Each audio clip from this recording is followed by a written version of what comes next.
तीं च मालां रन्ध्राण वैणोरधर सुधया पूरयन् गोपवृन्दै वृंदारण्यं सुपदरमणं प्राविशद गीत कीर्ति। और भगवान रंध्राण वैणोरधर सुधया, भगवान वेणु बजाते हैं। अच्छा, भगवान हारमोनियम बजाए लेते, तबला बजाए लेते, ये मुरली क्यों बजाई भगवान ने? क्या कारण है?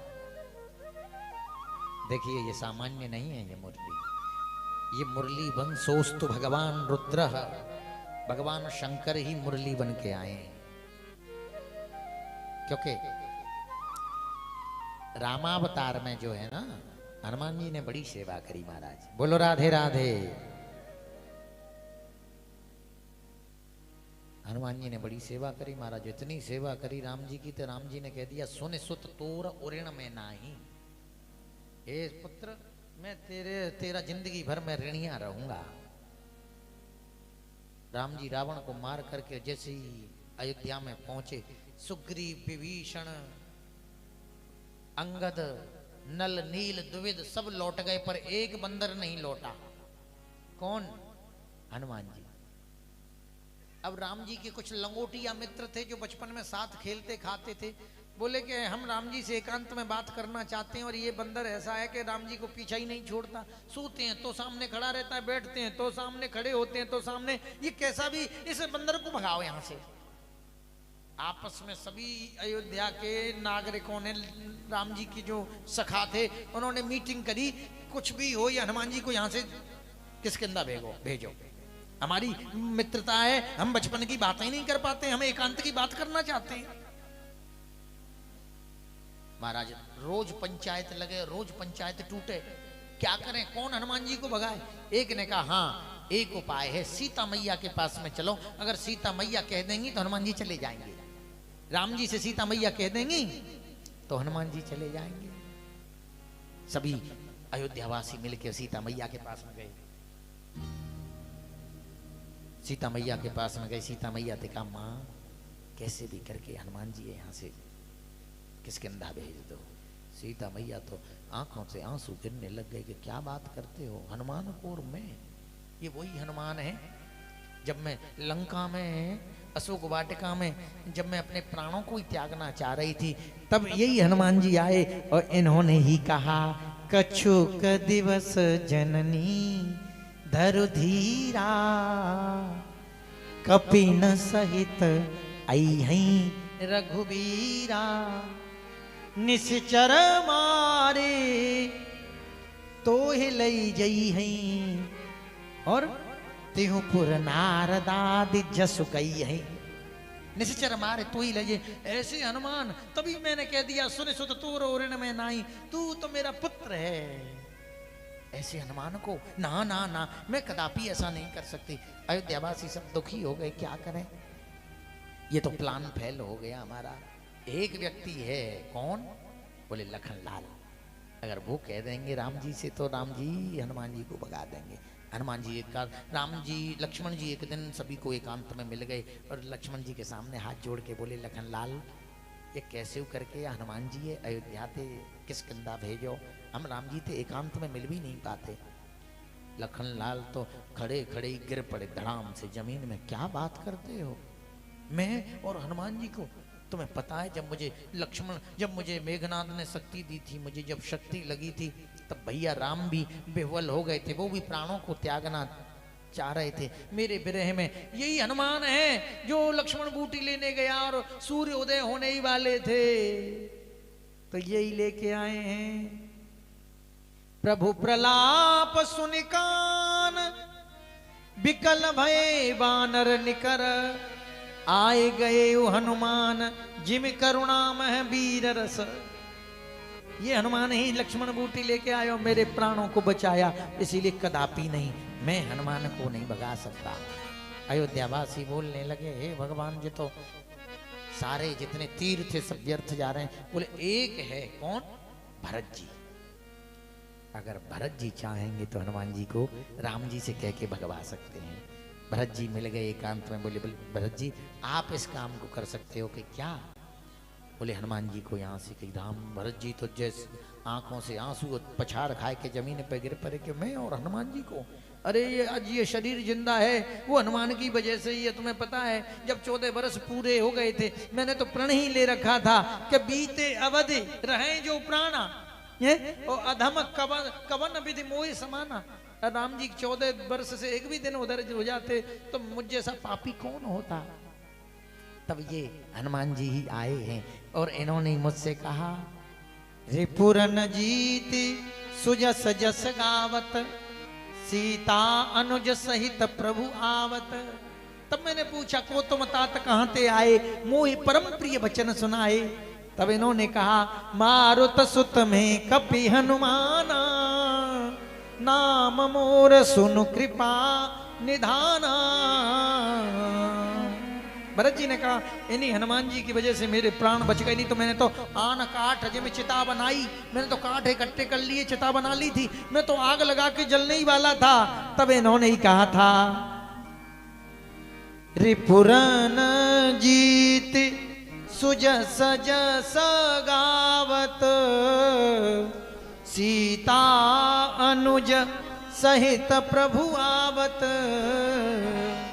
हे भरत जी, रिपुरन जीत सुजस जस गावत और सीता अनुज सहित प्रभु आवत। यही हनुमान जी ने ये संदेश दिया, तब मैं बचाने में भी मर के अब तक तुम्हें कहां से कहां होता।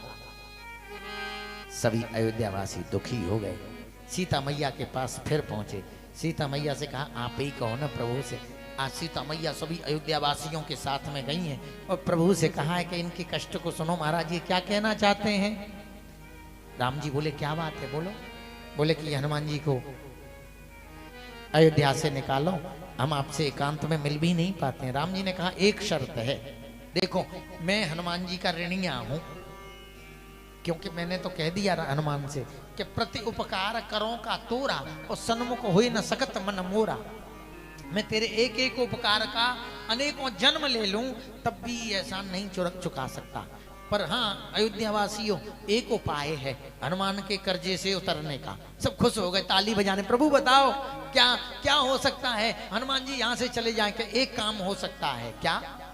अब सुनिएगा, राम जी उपाय बताते हैं अयोध्यावासियों को। थोड़ी आवाज कम करिए भाई साहब। राम जी कहते हैं कि देखिए हनुमान चला तो जाएगा पर उसका कर्ज इस तरीके से चुक सकता है। अयोध्यावासी जय जयकार करने, जय हो, हमने फालतू में परिश्रम किया। लक्ष्मण जी से, सीता मैया, भरत जी से सीधे राम जी के पास आते। बोलो राजा रामचंद्र भगवान की जय हो। अब राम जी उपाय बता रहे हैं। पहले हनुमान विवाह करें, लंकेश हरें इनकी जब नारी। पहले हनुमान विवाह करें, लंकेश हरें इनकी जब नारी। मुदरी ले रघुनाथ चलें, अब मैं हनुमान की तरह मुदरी लेके जाऊं। मुदरी ले रघुनाथ चलें, नाग अदम्य अगम्य जिबारी। आए कहें सुच सोच हरें, तन से मन से हुई जाए उपकारी। आए कहें सुच शोक हरें, तन से मन से हो जाए उपकारी। और तब रघुनाथ चुकाए सकें, ऐसी हनुमान की दिव्य उधारी। तब रघुनाथ चुकाए सकें, ऐसी हनुमान की दिव्य उधारी। तो अयोध्यावासियों, अब ऐसा करो, पहले हनुमान जी की शादी करवाओ। फिर रावण, अब तो रावण मर गया, अब रावण जन्म लेवे। फिर हनुमान जी की पत्नी चोर के ले जाए।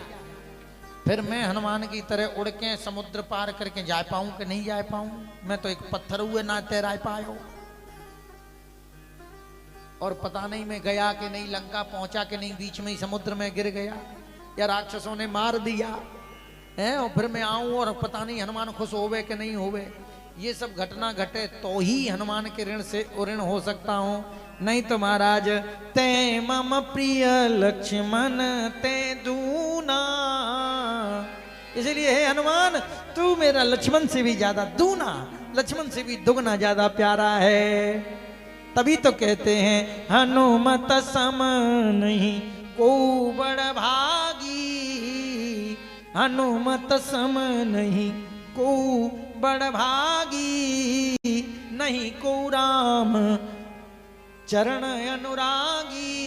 यन्मायावसवर्ति विश्वमखिलं ब्रह्मादिदेवासुरा, यत्सत्त्वादमृषैव भाति सकलं रज्जौ यथा हेर्भ्रमः, यत्पादप्लवमेकमेव हि भवाम्बोधे स्थितिविशावतां, वन्देऽहं तमशेषकारणपरं रामाख्यमीशं हरिं।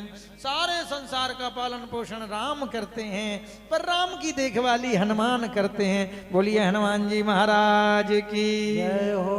प्रति उपकार करो का तोरा, सन्मुख होई न सकत मन मोरा। अरे हनुमत सम नहीं को बड़ भागी, राम पदार बिंद अनुरागी। इसीलिए हनुमान जी महाराज ही मुरली बन करके आ गए हैं। और वही कहाँ ये बांस लगा है? अरे कुबेर के बाग में बांस जम्यो, मुरली के ही कारण देह धरी थी। ये बांस कहाँ लगा है? कुबेर के बाग में बांस जम्यो, मुरली के ही कारण देह धरी थी। लाए रहे सनकादिक मुनिराज वशिष्ठ ने सीधी करी थी। छीली महेश ने सेंकी गणेश ने, नारद ने षड छिद्र करी थी। सो तुम मुरली चुराए लई, 10 अरब की कीमत की मुरली थी। वो मुरली है महाराज। अच्छा, मुरली की एक विशेषता और है। भगवान क्यों बजाते हैं? मुरली में गांठ नहीं है, जैसी बाहर है वैसी भीतर है, ग्रंथि नहीं है उसके अंदर। और भगवान जो जैसे बाहर है वैसे भीतर है, जो निर्मल मन है उन्हीं को ही भगवान पसंद करते हैं। निर्मल जन मन सो मोहे पावा, मोहि कपट छल छिद्रन भावा। इसीलिए मेरे प्रभु को निर्मल व्यक्ति ही पसंद है। और मुरली भी महाराज वो उसके अंदर कोई कपट नहीं है, न बाहर गांठ न भीतर गांठ। और एक विशेषता और है मुरली की, वो विशेषता ये है महाराज कि वो सबसे मितभाषी है। कैसी है? मितभाषी, बिना मतलब के नहीं बोलती, बड़ बड़ बड़ बड़ बड़ बड़। हाँ, हम लोगों की आदत तो ऐसी है कि कोई जरूरत भी नहीं है तब भी बोलने लग गए। जिह्वा तू बड़ पापिनी, बोलत नहीं समार। जिह्वा तू बड़ पापिनी, बोलत नहीं समार। आप कहे भीतर दसे, खुद तो कह के भीतर घुस जाती है। आप कहे भीतर घुसे और जूता सहे कपार। इसीलिए वाणी एक अमोल है, जो कोई बोले बोल, और ही ये तराजू तोल के। कैसे कहिए? तब मुख बाहर आन। अब हम भी तो भूल जाते हैं, क्या करें। तो वाणी एक अमूल है, जो कोई बोले जान, ये तराजू तोल के तब मुख बाहर आन। चाहे जैसे नहीं बोलना चाहिए, जरूरत पड़े तब बोलना चाहिए। तो बंसी की विशेषता है, जब कन्हैया चाहते हैं तभी बोलती है, और जब बोलती है तो महाराज फिर गोपियों के चित्त को चुरा लेती है।